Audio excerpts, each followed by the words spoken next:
Oke, Pak Susno, sebelum saya kemudian ingin menyentuh sedikit soal apa yang disebutkan di sidang, saya ingin tahu dulu Pak, Anda kemudian begitu concern dengan kasus ini sejak awal kasus ini kemudian muncul lagi di hadapan publik, Anda juga selalu bersedia jika NTV undang sebagai narasumber dan Anda betul-betul concern dengan setiap detail kasus ini.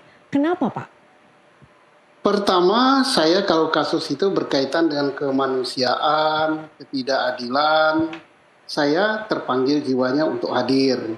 Tetapi saya tidak langsung memvonis bahwa misalnya peristiwa yang terjadi di Cirebon ini, bahwa misalnya ini ketidakadilan, bahwa yang terjadi di Cirebon ini adalah kesalahan aparat. Tidak saya vonis begitu, tapi saya ingin menyampaikan apa yang sebenarnya. Dengan fakta yang dikemukakan, saya memberi tanggapan tidak lebih, tidak kurang, tapi sesuai dengan ketentuan yang berlaku. Saya berupaya menempatkan diri saya untuk netral. Kalau dia memang bersalah ya harus dihukum. Kalau tidak bersalah ya harus kita bebaskan. Tidak bersalah itu bisa karena memang betul-betul dia tidak bersalah. Memang betul-betul dia tidak bersalah, tapi ada kekeliruan, gitu kan? Kekeliruan oleh aparat, kekeliruan itu mungkin disadari atau tidak disadari, dan itu untuk kita koreksi. Kalau ada mungkin yang saya agak keras dan apa-apa, bukan itu kebencian saya pada aparat tertentu, tapi itulah bentuk kecintaan saya. Karena apa? Kalau ada kekurangan, ya kita bersama-sama untuk mengoreksi, kita perbaiki. Karena aparat itu milik kita. Jadi jangan kita menganggap bahwa polisi miliknya polisi, jaksa milik jaksa, hakim milik hakim. Tidak, itu milik kita. Nah kalau kita memang mencintai, ya kita sarankan kalau ada kekurangannya. Tapi tidak boleh kita dengan subjektif, kita mengatakan kurangannya gini. Tapi dengan bukti kurangnya ini buktinya ini, gitu. Oke, atas nama keadilan, Pak Susno, Iya. saya ingin kita mendengarkan cuplikan pernyataan Anda saat sidang hari ini. Ada beberapa hal yang ingin kami highlight, tapi kita dengarkan dulu yang satu ini.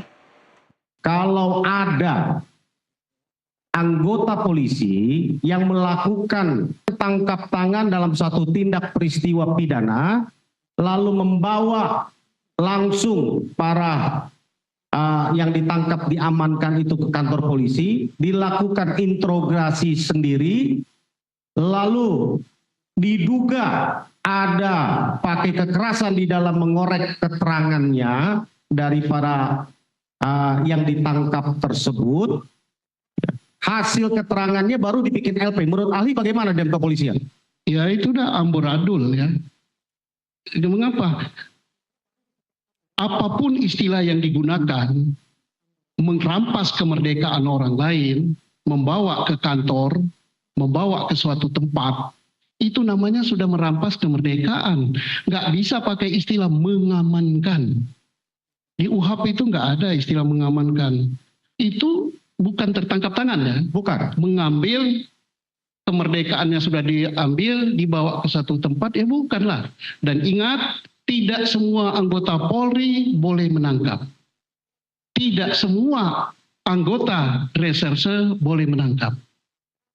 Yang boleh menangkap adalah anggota Polri, masih aktif, kemudian berdinas di bidang reserse, dan diberi surat perintah. Pak Susno, kenapa diksi mengamankan dan juga menangkap ini perlu kita ketahui sebetulnya perbedaannya? Ya kalau mengamankan kemerdekaan orang itu tidak dia rampas. Misalnya ada suatu pertunjukan atau kegiatan, taruhlah di Nusantara TV, kan banyak ada kegiatan, mungkin ada tamu VIP yang di situ ramai, kemudian ada anggota Polri bertugas di situ, dia mengamankan. Siapa yang diamankan? Tamu VIP. Diamankannya kan tidak, kemerdekaannya kan nggak dirampas. Kalau dia mau keluar di situ dijaga supaya badannya tidak dicederai atau lalu lintasnya lancar. Tapi dia mau pergi kemana tidak dihalangi. Tapi kalau misalnya diambil, kamu harus ikut saya naik ke mobil ini, tujuannya ke sana. Loh, dia kan tidak punya kebebasan untuk pergi kemana, ke sini, ke situ, kan itu sudah mengambil kemerdekaan orang. Gitu.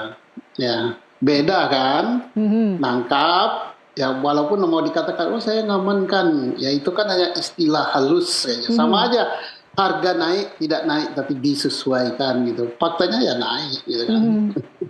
Oke. Jadi, ya.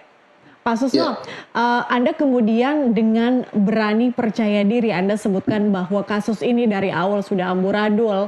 Anda pun sempat menyebutkan bahwa Anda bisa pingsan kalau memang fakta-fakta yang tertera di persidangan itu memang benar terjadi gitu. Apa sebetulnya yang ingin Anda sampaikan? Ini bentuk kritik kah atau apa sebetulnya tujuannya, Pak? saya berupaya sebagai ahli berbuat dan bercakap atau berpendapat netral. Saya tanggapi karena PH tidak mengatakan kasus ini kasus Cirebon, kasusnya Ike dan Pina, tidak juga mengatakan kasus di daerah tertentu, tapi dia mengatakan kalau ada peristiwa seperti ini, seperti ini, seperti ini. Ya tadi kan, orang tidak berhak menangkap, membawa kantor, membawa itu, walaupun itu dimiripkan dengan peristiwa Cirebon, Ike dan